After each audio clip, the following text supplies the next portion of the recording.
Okay. You're on first with where are you wrong, just so you know. Is that cool? Right. Yep. That's how we usually kick it off. Of course. Just make sure you clap. It really helps with when I edit. Yeah. I'm gonna just All right, cool. clap. What do you think? You good? Yeah. You good? Yeah. Let's do it. Dan Slick Podcast, episode 6. Slick, after a little week off, how are we doing? I'm doing well. How are you, Dan? Doing well. Thanks, man. Let's get into it. So, where am I wrong? As kids and as young adults, we're taught that choice is a beautiful thing. We have choices of where we want to go to school, choices of what we want to be when we grow up, choices of who to love, where to live. But choice is a total illusion, first off, and second of all, it's a total opportunity cost. Why would anyone want choice to mess with? We should be told what to do and fucking do it. In a more efficient society, everyone's like, oh, I don't know, here's an engineer, sales guy, you should do this. Dan, here's where you're wrong. Okay, here's where you're wrong. So, it's not choice itself that is the bad thing. It's the experience of choice, right? So if you can learn how to experience choice better, then it's actually a way better thing. Like being in control of things and making decisions, I think is more liberating. But a lot of people, I think, don't know how to experience choice in a productive way. I think they get stuck and they get crippled by it. But it's not the choice itself. Right. I don't think it's the fact that it's a choice. I think that is still the best thing. It's just our experience of like what it is to make a choice is bad. So I think we can change how we interact with and deal with choices. I think that's the solution here. So you're wrong. Right, I think we're just kind of like designed to act and react to stimuli coming to us. But then when we have to create the actual stimuli, then we're like, what the hell do I do? You know what I mean? Like we're hardwired like, oh shit, there's some in the woods, like I'm sleeping, like let me react to it. But when all that is taken out of context and we're in this modern society, there's like so much potential choice coming at us that a lot of people get analysis paralysis. I mean, that's a huge opportunity cost. You definitely have. Like, hey, you can do 3 things. Hey, high school kid, you got 3 things. Bang, bang, bang. If you mess them up, sorry, you're in trouble. I don't know about that, but we do definitely have a bandwidth for like basically it takes willpower to make a decision, and so like we have mental bandwidth, and if you're making lots of decisions, you get worn out mentally. So I think it is good to compartmentalize those things, but I suppose we can talk more about that in the after show. Okay, here's your logical fallacy. You're definitely not going to take all 30 seconds, Dan. It's just someone who says, well, it's in the Constitution, so it's right. What's the logical fallacy there? So it's right. Hey man, you're a Texas guy. I'm sure that you see a lot of that. So that's a good way to essentially argue anything. Yeah, it's everywhere though. But yeah, no, that's definitely. I'm trying to give the exact name for it. I mean, the flaw would be that just because it was written down, it means that it's sacred. Ding ding ding. So yeah, it's called an appeal. That's not really the case. Yeah, it's an appeal to tradition. So like just because it's the way things were, that means it's the way things ought to be. So it's just because it's old, it doesn't mean it's the right thing. Yeah, it's not really a great argument. Yeah, and I think that we're seeing a lot of that today. It should make you think though, because I mean, if something has worked for a long time, you should. That's not a reason to get rid of it. That's a reason to consider it longer, right? If you've had it for a while, I think. But it's certainly not an argument that makes it inherently right. Right. It brings me back to the point you were making a couple of episodes ago about the value of symbols and how symbols can change meaning over time. That's interesting. How do you kind of navigate tradition with how the times change? I guess that's a big theme for anything, especially with technology that's creating so much exponential growth today. It's like, how can the Constitution, I mean, that's a good example, but it's like, I don't know, like the Third Amendment of the Bill of Rights is like, you can't quarter soldiers in your home. Like, how is that? It's something like that, isn't it? It's like the Fourth Amendment, people know generally, obviously people know the Second Amendment, First Amendment, I think they know, but it's like, for me, it's just weird how that's a thing. Yeah, the crazy thing about tradition is like, we're born with nothing. And so like everything, all the traditions are just like, fed into us from birth. Like we're not like hardwired with any of the traditions. That's why part of our brain that learns like it's the longest to develop because it's so nuanced, all the different cultural traditions. Like it can't be hardwired. It goes back to the idea of choice. Like, what do we really choose in this life? So one thing I didn't choose is to watch this plant, but this is a neighbor's plant, and apparently it like dies on a regular basis and comes back to life. So this is a total mind F for me, and I think it's in the process of dying right now. But I hope it doesn't completely die. So like to me, I don't know exactly. I'm not a great botanist myself, but to go back to the idea of maybe consciousness or what it means to be alive, like what do you consider the point of crossing the chasm from life to death? It's like, especially in a plant. Yeah, it makes me think of that kind of regenerative jellyfish, I think, where it like constantly grows to full size and then shrinks to like a cell and just goes back and forth between those two stages. That's definitely trippy because it reminds me of this essay we had to write in high school on the first day of biology, and it was prove why fire is alive or dead. And we really struggled with that.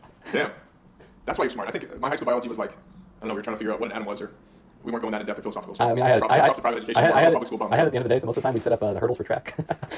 Okay. Yeah, that works too. That was our biology class, at least the spring one. Yeah, I think it's going to be another real question when we talk about integration of technology, like the idea of the living.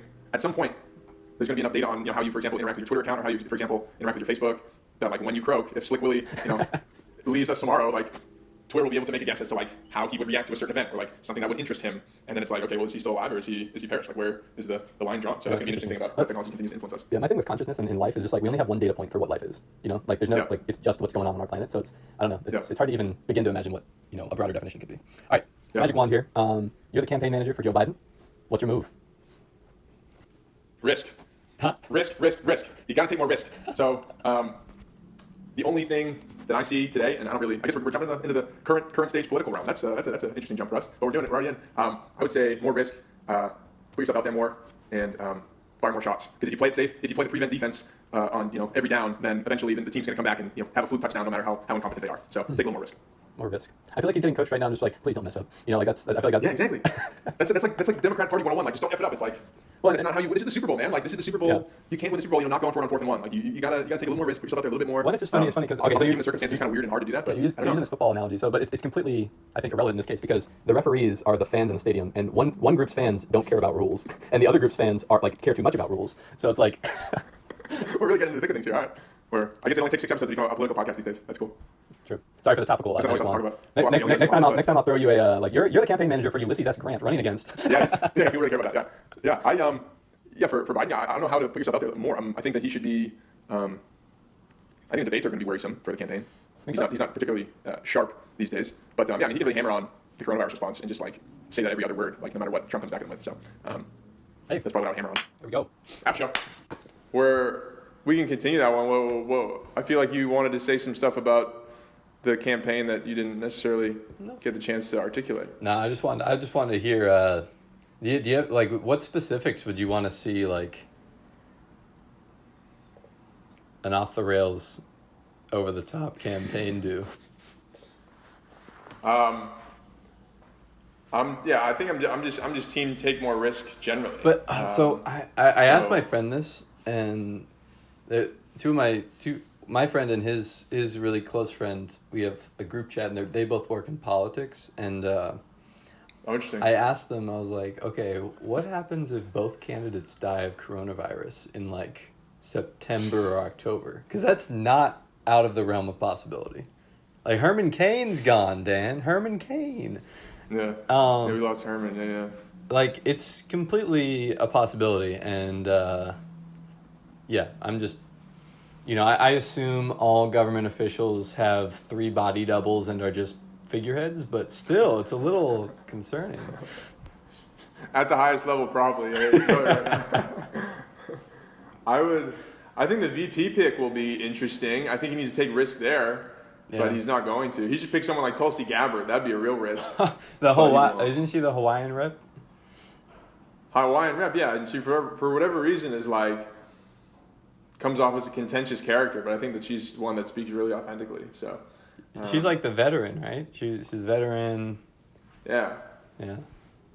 I know. She checks all of the identity boxes that any like classic Democrat would say. Yeah, that will not age well. The identity thing. Oh yeah. I thought you were gonna talk about what I just said. I was like, well, what did I say? I didn't say anything too bad, did I? No, not you. Not you. I think I just said that she. Oh, the primacy of identity today. Yeah.